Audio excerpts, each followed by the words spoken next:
Hi, listeners. Welcome back to Adopting the Podcast. As always, I'm so excited to be your host for this journey. I'm Nicole Witt, Executive Director of the Adoption Consultancy, where we guide pre-adoptive parents step by step through the adoption journey. In Adopting the Podcast, we're going to focus on the issues, questions, and concerns you have as you get started in your adoption journey. This is for people just considering adoption, brand new to adoption, or very early in the process who are just trying to kind of get their questions answered and figure out their best path forward, learn about what to expect and how the process works. However, today we are jumping ahead in the adoption process to the ultimate goal, parenthood. So I know that up until now we've been taking baby steps, pardon the pun, through what the adoption process could look like. But from my work with clients, I find that many people can't focus on their to-do list until they get some of their bigger questions and concerns addressed. And one of those is, will I bond with an adopted baby? And I think a more detailed, yet often unspoken concern that underlies that one is actually, will I know how to take care of the baby to meet his or her needs? Both the needs that all newborns have, as well as any particular needs that an adopted baby might have. So today we're going to address those fears and concerns head on. I have Valerie Trumbauer with me to talk about the type of care that all babies need, as well as tips that are specific to adoptive parents. Valerie is a DONA certified postpartum doula, a certified lactation counselor, and the mother of 3, including a set of twins. Her online courses, Expecting 101 and Expecting 101 You're Adopting, have helped hundreds of families prepare for life with their newborns. For all things baby, follow her on Instagram at New Parents Academy. Thanks so much for being here today, Valerie. Thanks for having me, Nicole. I'm excited about this. Awesome. Well, let's start at the very beginning, even before there is a newborn to care for. Setting up the home and nursery. People can find all kinds of general information and advice about that online, but is there anything different that adoptive parents should take into consideration as they set up their home? Each family is so different. And even within the hundreds of people who take Expecting 101 You're Adopting, people's comfort level is different. So what one family might be comfortable buying, another family wants to wait on. And so that's why I talk to people about, here's a 30-day must-have list of what you need to have for the first 30 days. And some people are like, yes, I'm going to go buy all of those things now. And for some people, they want to wait until they've been matched or they've gotten that call. So I think probably, depending on your comfort level, just knowing what that list looks like for you. So if you're not going to buy it now, maybe you have money set aside or you have a picture of what that looks like. So like an example is an infant seat. So I talk about understanding how to safely install that infant seat, how to know that it's installed correctly. But for some families who are adopting, they're like, you know what? I don't want to buy that right now. I want to have it shipped to where the baby's born. Or so whatever your comfort level is or whatever works for you, I think is important to note. But no, okay, the infant seat I think we're going to get is $200 or whatever the case is. So it is a little bit different in that respect. You might decide that you're not going to buy each thing right now, but understanding what you're going to get when you're comfortable with that. So yeah, and I think just even seeing that list and having it in hand probably takes a lot of the anxiety away from people. It's the unknown that can make things so scary, right? So knowing, okay, I've got the list, I know exactly what I'm going to need at what point. Oh, for sure. And I think, a store like Bye Bye Baby, like I love Bye Bye Baby. It's like, I walk in there and I'm like, oh my goodness, I could walk these aisles. For so many people, that store like makes their heart rate increase and that it's too much because there is so much baby gear out there. So as you start to, especially with my families who are preparing to adopt, there's a lot to know. And there's a lot of all these, so many different things to know. It's like, okay, this also feels overwhelming. And I don't want that to be the case. And that's where that 30-day list, or even like I have a bigger list called must-haves and maybes list. That's that bigger list. All of that stuff that's in Bye Bye Baby or is on Amazon Baby and brings it down to be like, here you go. This is what you actually need.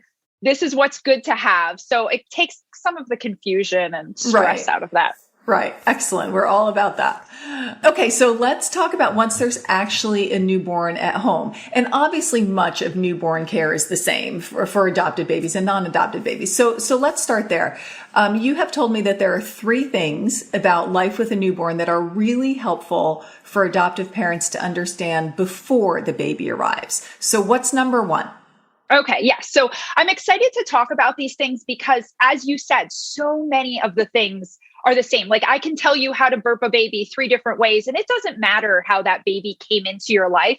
But I like to speak to these situations from an adoptive standpoint. So some things are different and some things are the same. So the 3 things that we're going to talk about today, I think are really important because it builds the confidence of new parents. So much of what I do as a doula just helps people to understand, okay, let's understand when something's normal, even if it feels a little off. And let's understand, because something like crying, and that's the first thing we're going to talk about, let's understand when something's normal and when something is a cause for concern. So I like to touch on these 3 things today. So what we're going to talk about for number 1 is that the baby will cry. Okay. So that's number 1.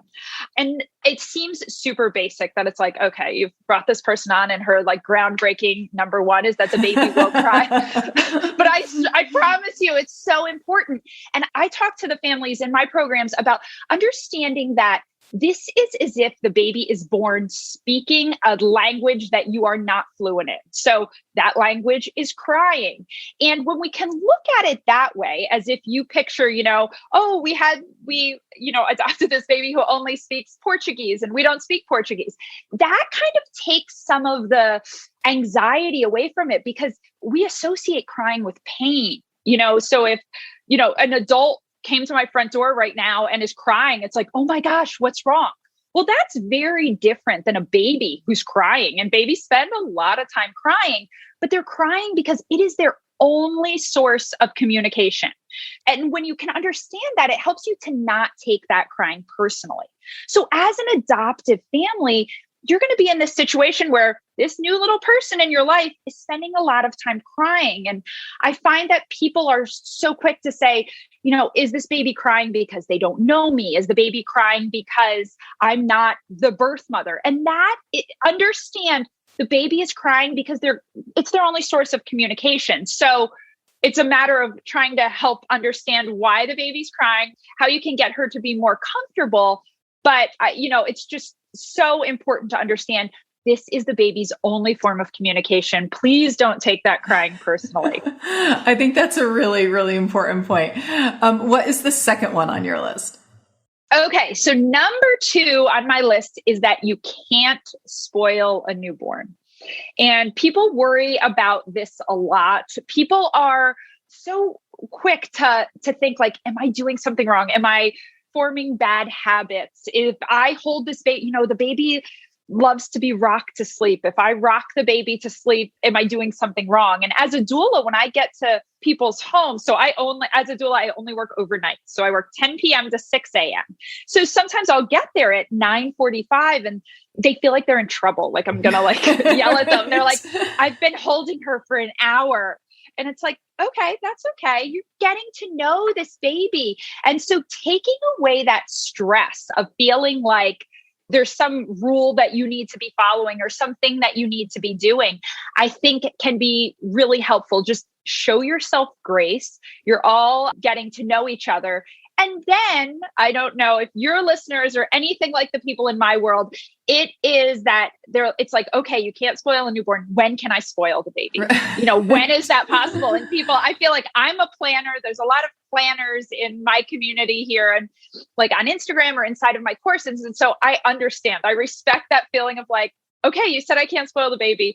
And there's not a switch that goes off. And that's one thing that I want your listeners to understand is like, it's not, okay, you can't spoil a baby for the first week, but on day 8, boy, watch out because you can spoil that baby. That's not the case either. It is that you want to start as you get more comfortable and depending on where the baby was born, when ICPC happens, all of these factors you might not get home into your house for a couple of weeks. So show yourself some grace.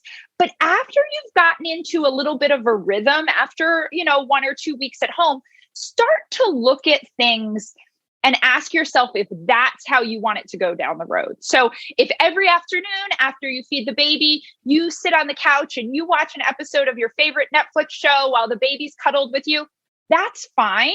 And that's great that you're having this cuddle time, but start to look at it as, do you want your 4-month-old to take his afternoon nap on you? If the answer is like, no, sometime I want to shower or eat a meal alone, then you start to realize like, okay, we need to introduce something different here. But in the beginning, when you are getting to know this new little person, show yourself grace and just realize there's nothing you can do that will spoil that baby. Okay, awesome. Great information. So what is your number 3? Okay, so for number 3 is to understand that you are all doing something that you've never done before. So, I mean, all of you in this, you, your partner, your husband, whatever the situation is, and the baby are doing something that you've never done before. I talk a lot about grace and showing yourself grace. And so just understand that even if you have older kids, maybe you're adopting a baby and you have 2 children, each baby is different. Your circumstances are different. And so, understanding that it's going to be a little bit bumpy. There's going to be nights where you're like, oh gosh, that could have gone better. Or I wish I didn't do that. And that's okay. You're all getting to know each other and the baby is adjusting. And the baby's not just adjusting because you're not the birth mom. The baby's adjusting because he's living outside the belly. He is breathing air. This baby has lived in fluid and not had to take a bottle or anything like that. So this is a time of adjustment for everyone. So sometimes people are so quick to say, oh my gosh, I feel like the baby's crying. I have no idea what he wants.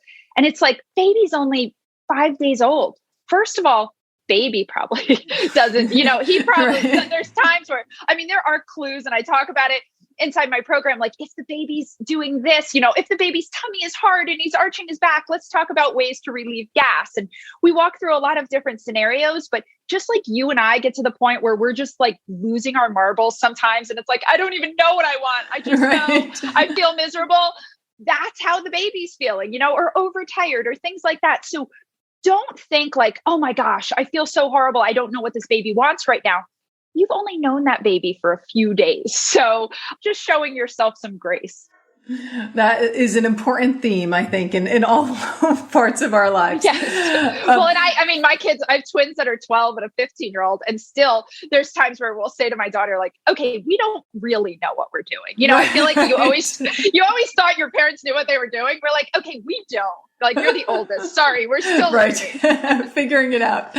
Well, let's talk about some areas where the actual newborn care is different for the adoptive parents. And the first one being bonding. And of course, every parent needs to bond with their baby. And it's not necessarily an instant thing, either for those who give birth to their baby or those who adopt their baby. And then sometimes it can be instant for both of those groups. But with adoptive parents, given that they haven't had the 9 months to kind of get used to each other, the process is a bit different. And I know it can be a great area of concern for adoptive parents. So generally, what do you recommend to encourage that early bonding? So I have like a whole video where I talk about this inside of my program, but I want to talk today, just if I could pick one thing out, it's something that people can do from day one, whether the baby's in the NICU and you got to go see the baby, or, you just met the baby, you're in this hotel room or whatever the case. And that is skin to skin. It's also called kangaroo care sometimes. So I wanted to talk a little bit about understanding how to do this safely, why it's so important, and then when you would do it and when isn't a good time to do it. So in understanding that, like what it looks like, what skin to skin looks like, is that the baby is wearing only a diaper. So just a diaper. And then mom or dad is placing the baby directly on their chest. So mom could be wearing a bra, doesn't need to be, could have like a little blanket, a light blanket over top. Dad's placing baby on his bare chest, covering with a light blanket. Men tend to be hotter than women.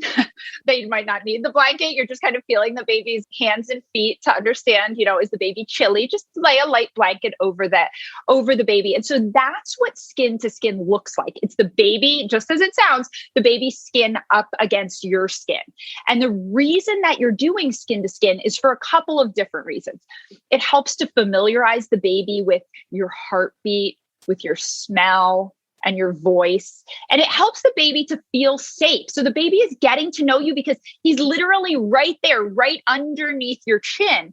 And because you and the baby are so close during this time, it helps you to, get a different view, helps you to understand the baby's cues. He might be laying on your chest and you see him like arch his back, and then maybe he like toots and has a little gas. And you're like, oh, now I just learned something. I learned that like when he does this, that usually happens. Or, you see him put his fingers up to his mouth and suck on his fingers, which is, a hunger cue. And so you start to get a different view of those things. And skin to skin is shown to calm everyone involved, shown to calm mom or dad as well as the baby. So that's why you're doing skin to skin.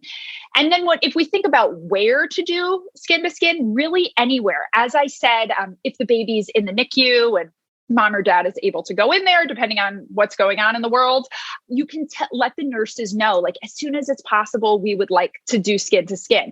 Now, once the baby is discharged, like cuddling up on the couch is great. You're reading a book, you're watching Netflix, you're doing whatever you want to do while the baby's right there. And the baby will likely be asleep for a lot of this. And it doesn't have to be like all you're doing is like, okay, I'm going to sit here and watch the baby on my chest. It's just that you're kind of going about, you're going to read or you're going to watch TV or something, and the baby's cuddling close to you. So the thing is that you only want to do skin to skin when you are sure that you won't fall asleep. So we've all seen those pictures of like, oh, that's so cute, they're both asleep on the couch. Those pictures drive me crazy because it's like, no, there's this side of things where like the baby can fall into like between your body and your couch. There's all of these horrible things that can happen. So skin to skin is amazing. And it's something that you certainly want to do, but you don't want to do it when it's possible that you would fall asleep. And the last thing that I wanted to say about skin to skin is once you put the baby on your chest, sometimes, these teeny tiny babies, they don't have a lot of neck control. They're just kind of getting to know their own bodies. You might find that the baby like burrows his nose into your chest. You want to just turn his head, and then that light blanket you have would be down by his shoulders. So nothing is obstructing his airway at all. But so if you can do it safely, and that's, kind of what we're talking about here, it's a great way to get to know the baby and understand his cues. Awesome. Awesome advice, Valerie. Now, you referenced if the baby's possibly in NICU. So I wanted to ask about that. If the baby's in NICU, whether it's for a couple of days or for an extended period of time, what kinds of things, besides doing skin to skin whenever they can, what can adoptive parents do to encourage bonding in that scenario? Is there anything else? You mean if the parents could be are they in the NICU? Yes, yeah. So there's going to be time, there's a lot of situations where the baby's in the NICU and you're not able to hold him. So just to kind of go back to what I was saying about doing skin to skin, you want to, with each shift change of the nurse, just remind them. The NICU is full of amazing doctors and nurses, but there's a lot going on. So you want to be sure and remind them that you do want to hold the baby when you're able to, but talking to the baby, you could read. And it doesn't mean you have to sit next to the baby reading like Goodnight Moon. I mean, you can sit next to the baby and read Us Weekly. Like, it doesn't really matter. The baby wants to hear your voice and the inflection of your voice and things like that. So reading to the baby, if you're able to hold the baby's hand or things like that, that can be really helpful before you're able to hold him. Okay, awesome. Is there anything different that people should think about or prepare for in case they get a call about a last minute, Stork drop placement, as opposed to when they might have time to prepare during the course of a longer match? I think it's important to, if you're in that adoption process, wherever you are, and it sounds like your listeners might be at the very beginning, or they might just have everything all ready and they're waiting to be matched. I think it's important to realize that, and this is what I say to people all the time, is like, you're going to eventually have a baby. So some people feel like almost superstitious about learning about that time or something, but I really encourage it. Like, get comfortable with the idea of soothing a baby and caring for a baby, it's okay to not know or to want to watch someone do those everyday tasks of giving a baby a bath or changing a diaper or dressing a baby. And that's what I try to do inside of my program. Is my advice is get comfortable with all of that, because if it is a stork drop situation, you don't want to be thinking, oh my gosh, we don't even know what to do with a baby. And this is a moment you've been waiting for years. So take that time to prepare so that you feel comfortable. Either way, this new little human is tricky. Like newborns, there's no two ways about it. They're a little tricky. So there's going to be things where you're like, what, people say to me like, what does this mean? What's he doing right now? It's like, I have no idea. And I've seen hundreds of newborns. Who the heck knows? But I think preparing for that time and knowing what to expect is so helpful. Okay, great. And you've touched on a lot of this. Before we get to my last question, is there anything else that's different for adoptive parents when it comes to newborn care that we haven't yet touched on? I think that, we have touched on quite a bit. I think it goes back to grace, which is something that I've talked about so often. It doesn't matter if you follow me on Instagram, you follow all these people, you take an online course, you do all these things. There's still going to be a point where you're thinking like, I feel like I don't really know what I'm doing right now, or what should I do here, or what do I need? And just your internal monologue to yourself is, I'm doing the best I can. Because sometimes you're like, okay, buddy, I'm going to change your diaper and then we're going to do this. And this baby is screaming his little head off. And it's like, sorry, it goes back to the very first thing we talked about, which is, remember, he's just trying to communicate with something with you here. It's not like he's in horrible pain, but it's showing yourself grace during that time and saying like, okay, I know this isn't going as well as you thought it would go at this exact second, but we're on our way to get a bottle, or we're on our way to take a walk, or whatever. And just, showing yourself some grace during that time. And what I find is that the adoptive families who I work with so often think like, oh, this is happening because this baby was adopted. I've not been in a situation where I'm like, yep, I think that's probably it. It's just like, no, he's getting used to life in the real world. And so there's going to be some bumps in the road. Great. So the last thing I want to talk about is that every new parent needs to find a great pediatrician. And I think it's really important for adoptive parents to work with a doctor and a medical practice who are experienced with adoption and adoptive families. Do you have any advice on how a family can find such a practice? Yeah, I think that's a good point. And this is something that I talk to people about. It's not top of mind for people to find a pediatrician when you're preparing to adopt, because you've got all these other things going on, or you're waiting, you want to wait.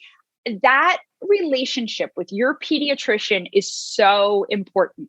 Even if the baby, let's say for the first year, the baby doesn't even go to a sick visit, they're just well visits, you are seeing that pediatrician so many times. It's like you saw them at 2 weeks, you saw them at 2 months, you saw them at 4 months, and it keeps going. So having a pediatrician who you feel comfortable with, you feel like when you ask a question, they're taking the time to answer your question. And sometimes if you're a first-time parent, or even if you're not, you're going to ask a question in 3 different ways because you're so worried about this thing. And having that pediatrician who's like patient enough to give you the answer 3 different times. And so I have a pediatrician Q&A is what I call it inside of my course, is that because it helps. It's like, I don't even know, 15 questions, I think. And I say to people, highlight the questions that matter to you so that when you sit down with this person prior, and it could be in person, you could sit with a pediatrician, it could be over Zoom, but just so you have the opportunity to have like a kind of little interview where you're asking questions of what's important to you and understanding if this person is a good fit. As far as finding that pediatrician, Facebook groups, like mommy kind of Facebook groups in your area, your friends, understanding what other people like and kind of letting them rule out like, oh gosh, you definitely don't want to go to this person for this reason, or here's why I didn't like that practice. Maybe you would. So understanding the recommendation of others is helpful. I don't know. Does that answer? Yeah, no, it's very helpful. Very helpful. So before we wrap up, you have alluded to various parts of your program or different things that you offer in your program. Do you want to share kind of a little bit of an overview of your program, what it is and what you offer? Sure. Yeah. So my program's called Expecting 101, You're Adopting. And this came about, I had a course for families who were pregnant. I had an online course years before that. And then as a doula, I worked with my first family who was preparing to adopt. They were 11 days out from being matched with twin boys. And I have twin boys. So I feel like you could bond over the fact alone that like, that's a blessing, but like, that's a lot of boys. So we did bond over that. And then as I helped them to prepare to welcome these babies, I learned so much about the adoption process. And even in a city the size of Philadelphia, I live in Bucks County, Pennsylvania, so I'm about 45 minutes north of Philadelphia. Even in a city the size of Philadelphia, for them to get education, and in their case, their agency required a certain number of hours of education, but for them to get any type of like newborn care education, they were sitting in a class that was speaking to pregnant families. Right. And so then kind of navigating, oh, this pertains to us and oh, this doesn't. And that felt like awful to me. And so originally my plan was to take, Expecting 101, my course for pregnant families, and just kind of change things around a little bit and put in some information about bonding. And really, I ended up diving into that and re-recording pretty much everything because I want to speak to that situation. I don't want you as an adoptive family to have to, well, she said this, but that probably doesn't pertain to us. I think it's nice as you prepare for this new little person to be able to have that information that's, pretty specific to your situation. And so people have access for 2 years, and that's because I want them to be able to watch the course now. It's totally online. They can watch at home, watch the course now, and then when they're matched or whatever the situation, they can go back. You want to watch me burp a baby or change a diaper or give a bath. And we have a Facebook group for members only. I just want to be that resource for people. I want to be able to answer their questions. I always tell my course members, do not Google. Don't Google. If you have a question and it's not in my information, put it in the Facebook group because I will get you the answer. Yeah. Well, and I think that's awesome that you offer the 2-year access because what we're doing today is trying to just kind of scratch the surface a little bit, take some of the scariness and the unknown and the stress out of it. But when the reality happens, of course, people will need to go back and see all of those details in real time at that point. For sure. And I have course members who they've watched it and then they're matched and they're like, we're going to rewatch it now because, they had watched it like 9 months ago or something. So I think it's helpful. Awesome. Well, Valerie, thank you so much for being with me today. Again, my guest is Valerie Trumbauer and her organization is New Parents Academy. You can follow her on Instagram at New Parents Academy and on YouTube also at New Parents Academy. And listeners, most of all, I'd really like to thank you for tuning in. I hope you've learned something today that you can immediately apply in your life and that may make your family building journey a little less stressful. If you're interested in Valerie's program, there are also links in the show notes here. So please be good to yourselves, take care, and I'll catch you next time.